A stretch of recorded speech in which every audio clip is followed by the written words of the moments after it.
Once upon a time in a long forgotten wood, 3 wanderers crossed paths and quickly became the best of friends. They met every week, went on adventures, and laughed into the nighttime. As the years passed, life brought them to new places, and they ended up living in faraway sections of the great forest, but their bond only grew stronger. And so, every November, one friend decided to send their heart through letters, because they couldn't in person anymore. And that brings us to where this story begins, at a desk in the cottage at the edge of the North Woods. November has come again, which means my friends' birthdays have passed, so here we are. This year we are doing fairy tale letters with a lot of medieval inspiration, which is a theme I was so excited for. But most importantly, I built these letters based around the idea that I wanted to write a fairy tale. The fairy tale is going to be about a fox and the moon. So we are starting with making fox keychains. So the first thing I do is draw a template that I can use to cut the pieces of felt from. I would have preferred a less bright orange felt, but we're using what we got as always. So I'm cutting 2 of these pieces, one for the front and one for the back. Everything that you see in this, I am actually making 2 of, one for each of my friends. We're doing doubles. Mario Tennis! Then after I've cut those main big pieces, I'll cut the template up to use for the other color pieces that I need. I'm sewing the pieces on first with a matching thread color. After those are sewn on, we can start embroidering the details onto the fox. Please be gentle with me because I am not exactly that great at embroidery. Hand sewing, it's hit or miss for me. Sometimes I do okay, sometimes it's just a bit of a mess. I'm just trying my best here. And that's all we can do in life, you know? And then we need to detail the tail. So I'm just going in with brown and black to build up the fur color variation. I also carried this onto the white patch of fur kind of on its belly as well. And then we had something I was at least halfway happy with. I think you can tell it's a fox at least. So you know what? I'm gonna say that's a success. Beautiful. After all of that embroidery was done, I go in with Mod Podge to seal off any loose threads and also, most importantly, reinforce the area that the keyring is going to be held by. I usually just use the felt because then you don't need an additional crafting material. Granted, I guess technically Mod Podge is an additional crafting material, but, and then to cover up this beautiful mess on the back, we are going to attach that back felt shape on. Doing this is really simple. I just do a blanket stitch all around the edges. Then we just have to thread the keyring on. I was looking at this and I was like, it's missing something. And I just realized it's the whiskers. How could I forget the whiskers? I'll see if I can fix that. And then we can move on to prepping all of the paper that we're going to be using in this by, say it with me, tea dyeing. I'm honestly at the point where I'm questioning if I should even show this process anymore. I'm doing 2 sheets of watercolor paper and just some normal paper. So as always, we're crinkling and folding that normal paper in advance so that it really picks up the tea in certain areas and gives it more variation. So we'll just pull out our premium paper spa, fill it with tea, and start putting them in for their soak. This year I did decide to try to do the envelopes, but I was a little bit worried because they do already have some adhesive and things on it. So stay tuned to figure out if I completely ruin these envelopes. I let that sit for at least a few hours usually because it really deepens the color, and then I just hang them to dry. If you're doing a thicker watercolor paper, I do recommend drying them flat because I always do it this way and the clothespin impression always ends up on the top of that paper. And has that stopped me doing it this way? No. Then of course, we are making some custom stickers. So we're pulling out our label paper as always. My label paper is so old now that it really isn't always the stickiest. Are they the highest quality stickers? No, unfortunately not, but hopefully at least they're fun to get in the mail. So I drew out a whole bunch of fairy tale themed items and then I'm just coloring them in with acrylic markers this time. I use acrylic markers for everything now. They have created a monster. Our recent Patreon project challenge theme was Enchanted, which is so perfect for doing a fairy tale themed letter. And we had so many amazing projects this time. I absolutely loved this theme. So some of these stickers were very distantly related to the theme. He's either your third cousin 4 times removed or your fourth cousin 3 times removed. I really just did everything that I could think of that was kind of vaguely fitting, and we're really trying to create a nice, somewhat cohesive color palette here. I'm using lots of reds, purples, oranges, browns, and yellows, kind of like fall colors. I just thought that would be really, really nice for a fairy tale theme. I of course need to go in with some silver and gold details as well to bring a little bit of the magic in. And I will be including a lot of especially gold details in the rest of the project as well. After coloring everything, it is then time to line everything. This is where they really start to come together or start falling apart, depending on how steady my hand is feeling that day. I have had comments in the past on a lot of letter videos asking if I could sell themed sticker sets for the letters, and I am super excited to say that this time I am going to be doing that. These hand-drawn ones are friend exclusive, but I have been hard at work every single night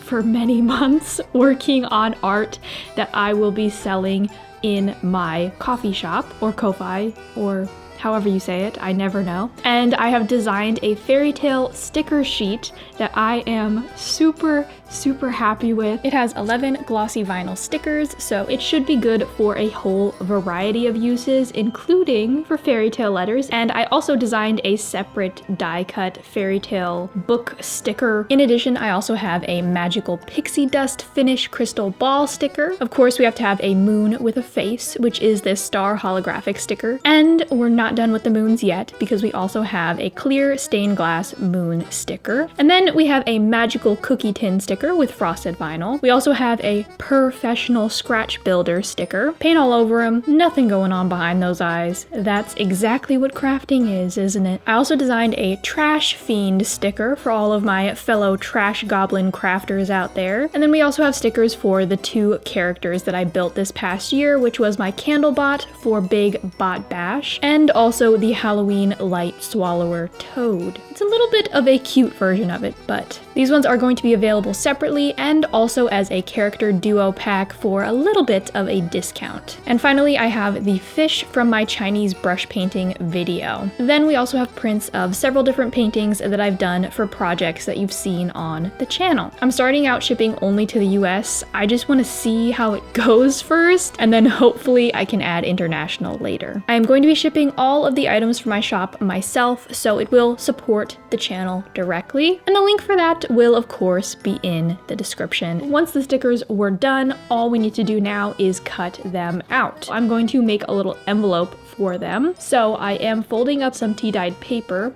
and then I am cutting a moon cutout in the front so that you can see all of the stickers inside, and of course detailing the outside. I always try really hard in all of these letters to come up with something at least a little bit new every year to include. So this year I decided to do medieval tapestry inspired quilted coasters with scrap fabric that I had. The main portion of this is going to be green fabric, just because honestly I had the biggest pieces of it. I'm just tracing around that octagon template that I made and cutting that out. And then I'm cutting a little bit of interfacing to go on the inside to give it a little bit more structure, and just sewing those 2 things together. Then we need to start making appliques for the design, which was really the hard part because this is something that I have not done much of. The first time I did this was basically on my Halloween costume. I started off with the leaves because I thought it would be the easiest, so I used this lighter green fabric, backed that with interfacing, and then just sewed around a drawn leaf outline. Then we just need to trim the excess outside fabric and cut a hole in the back of the interfacing so that we can turn it inside out. And then we're doing the same thing for the flowers. Now I'm doing a couple of different varieties, a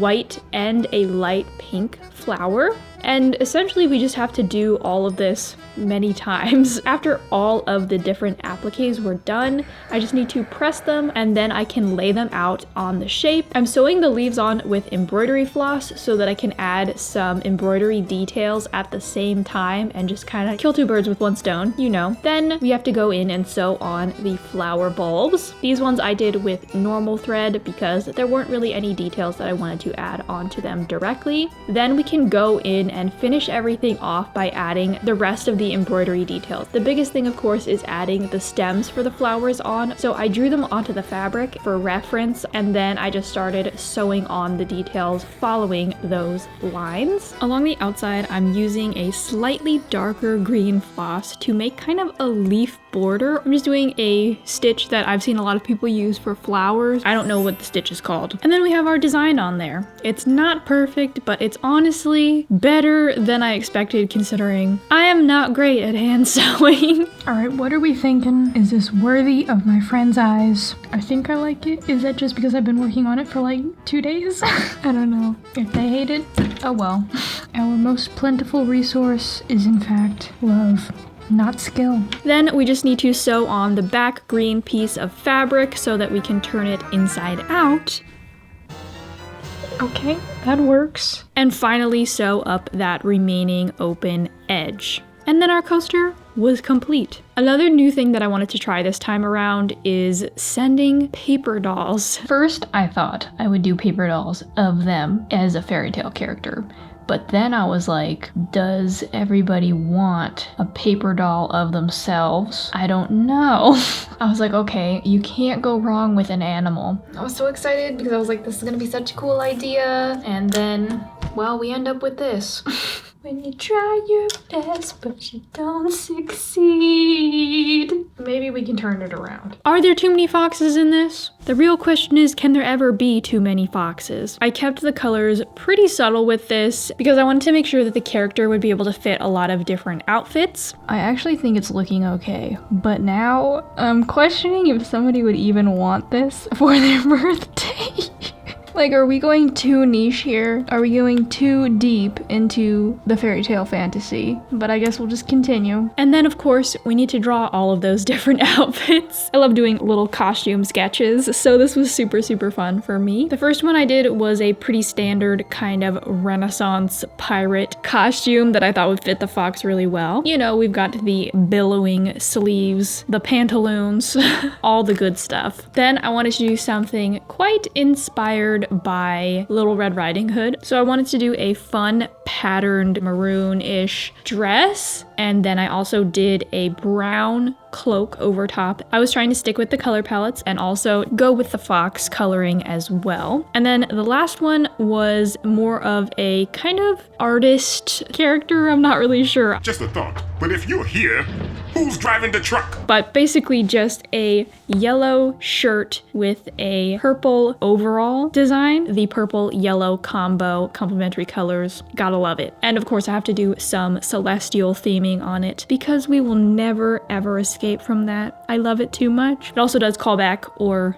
I guess call forward because you haven't heard the fairy tale yet, to the moon character in the fairy tale. So basically the way that I did these paper dolls is I drew out the character first, and then for each outfit I do an outline of that original character so that I know where I need to draw the outfit onto that so that it will fit the fox. I am going to be offering this for you to print for free if you would like to. I'm going to put it on my coffee shop as well, and I will link to that in the description. You can even design some of your own outfits for it. And then we can finally move on to writing our letters.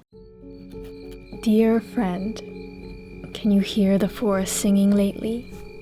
Each night, I sit at the window to listen to the crickets warble, and they sing your song, the same one they have croaked out each November since the day you were born. And of all the sounds of the year, this one puts my worries at ease most effortlessly.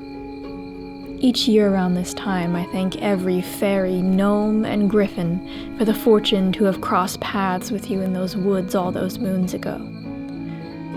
There is magic in this world. Of that, I am certain. And though mystical creatures and forgotten lands may be things of legends, there is a power that lives in our hearts, one that is activated by encountering people such as you. As time seems to ravage around us, and we feel our knees growing just the tiniest bit shakier, and our eyes slightly more weary, I feel my heart growing only stronger in the warmth of our friendship. Each day we used to venture into the woods, and though peril stalked the shadows of the canopy, we always made it through walking side by side. Today, though we are far and must still walk the wooded path with a single set of footsteps. I carry the comfort of our friendship with me always, and walk just as confidently as before. It is my hope that the path you find yourself on is also one you can travel still assuredly, for if your heart calls, the one certainty is that mine will respond, no matter the distance. And when the next year comes, if fate allows us to meet again at the crossroads of the 3 forest paths, our eyes will lock, and I know the trek will be forgotten under our growing smiles. All to say, this load of life we carry is made lighter with you by my side. And as we celebrate you, I wish that your days of happiness, laughter, and good fortune are more plentiful than the rest. For a person such as you deserves nothing less. Sending love and light your way, always. Devon, from the cottage at the edge of the North Woods. Now, the style that I was mainly going for is kind of like an illuminated manuscript, which meant that I needed quite a lot of reference to help me out with this. Some fairy tales and also some reference on illuminated manuscript design. Illuminated manuscripts are basically stories or writing that are kind of decorated with illustrations. This was traditionally used a lot for religious texts, prayers, things like that. And I wanted to carry this style into other elements of the letters as well, like the envelopes. They're the first thing that you see, and I just feel like it sets the tone for the whole experience. I'm just kind of doing a lot of floral borders and detail work and sticking with that same color palette that I used in everything else. Another really great resource is a channel that I found on YouTube called The Looming Morrow. It has some really great real-time illustrated manuscript tutorials, definitely a lot more detailed than mine, super inspirational, but I'm essentially doing this in the same way that I did the stickers. So I first drew out the design and then I just went and colored everything with acrylic markers.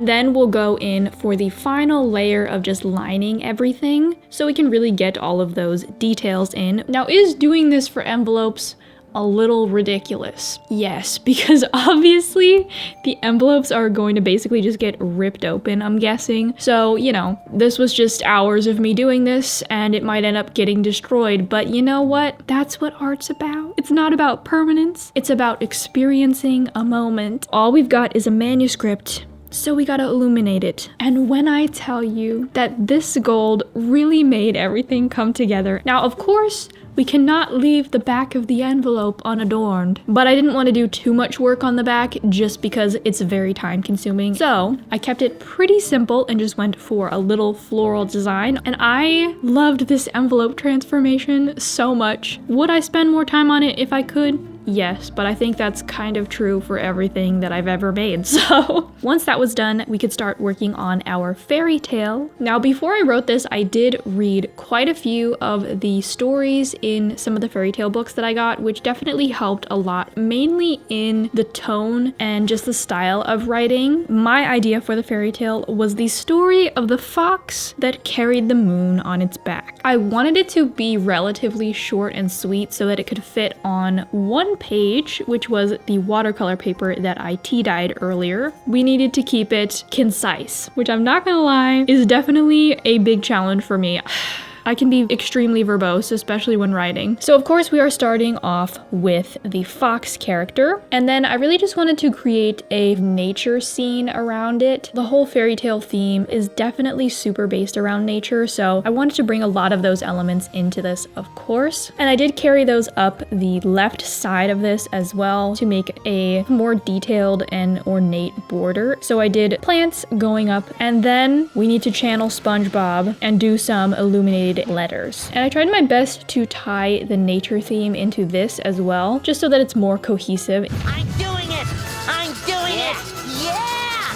Yeah! In some of these, in some of these. Almost there, and done. Now let's see how it looks so far. And of course, on the top right, we also have to add the moon character. If there wasn't a moon in my fairy tale, you know, it just would not be mine. One really big benefit to using the tea-dyed paper for this is that I can use white acrylic paint and really make certain parts pop, which is really nice because it's basically like using a toned paper. So I'm adding that on the fox, of course, because it has some white fur. And then the moment we've all been waiting for, or you know, maybe just I was waiting for it, we get to add the gold. We're going to be scattering it around the whole piece. I think the subtle gold details all throughout really just add that magical feel to everything. After everything was filled and painted in, then we can go in with our little ink pen and do all of our detailed line work. I started doing the slightly easier parts and then worked my way up to the fox because I knew that was going to be really easy for me to screw up. So I started with a lot of the flowers and the leaves and things like that. And then I went and did the fox super carefully. The hardest part for me on pretty much everything is always the eyes because I just feel like for some reason I screw those up so easily. Drawing, sculpting, pretty much anything I do. They elude me. But overall, I was really happy with how this fox turned out. Now, the moon was a lot easier for me because I draw this crescent moon with a face literally all the time. I'm sure that you all know because you're probably extremely tired of it by now. But it did aid me in this quest this time around. We're on to the lettering. This is the part that I'm really nervous about. I'm using reference again from the book that I got, and I chose to go with something quite similar to the Gothic lettering. I'm doing this at a really small scale to make it all fit in the space, so I ended up just using the really thin micron pen for this. I truly cannot even exaggerate just how long this took me, but I did get a little bit faster at it as I went. It's just, oh, it took so long. And honestly, I don't even know if I did it that well in the end, or if you could even read it that well. You know, when you put all this effort in and then you have mediocre results.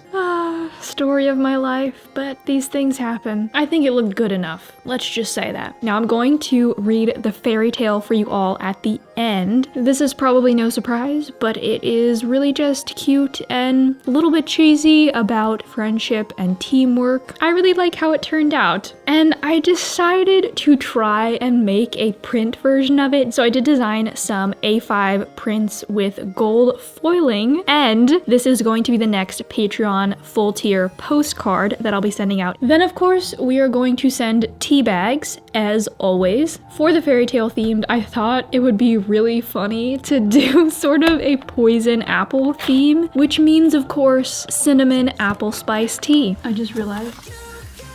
BTS. So I used some of the tea-dyed paper that I made earlier to make envelopes for these as well. Usually I would just round this part with scissors, but I actually did recently get a corner rounder. We're leveling up here, my friends. This is like the smallest level up I've ever seen, but wow.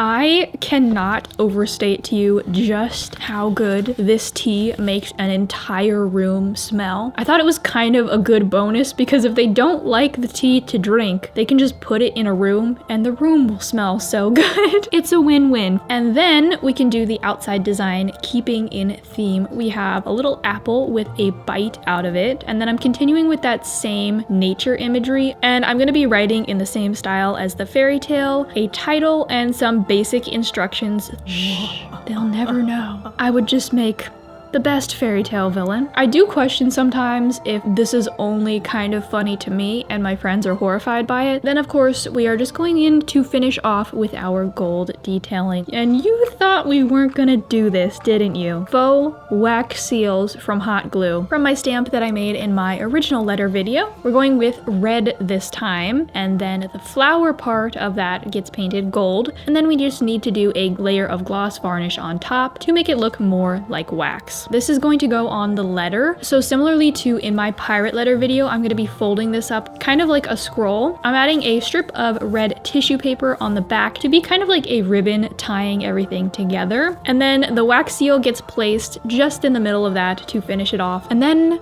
our letters were finally complete. So sit down and join me for a tale before we send our letters off into the woods. On a night full of stars, a torrent of rain fell from the sky as the moon wept heavy into the sea. While creatures hid in their burrows, a curious fox nudged its nose into the downpour. The fox gazed to the sky and called, "Fair moon, why do you weep?" The moon howled, "A faraway land is in dire need of my light, but tonight I am dim and can move only slowly."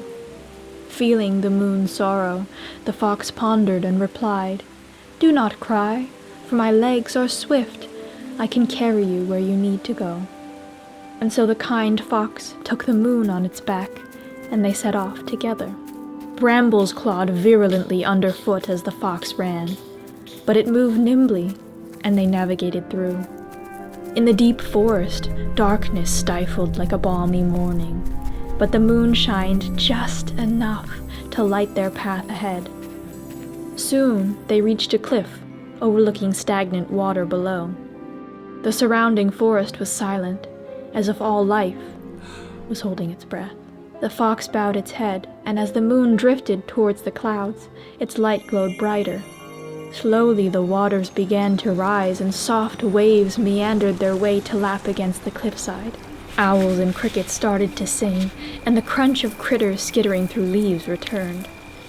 The moon smiled and called out, "How can I repay your kindness?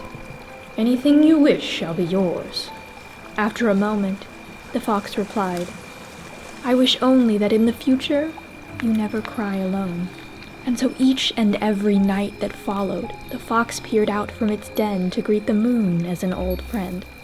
And when rain fell from either of their eyes, they knew it wouldn't last for long, because they had each other to bring the light out again.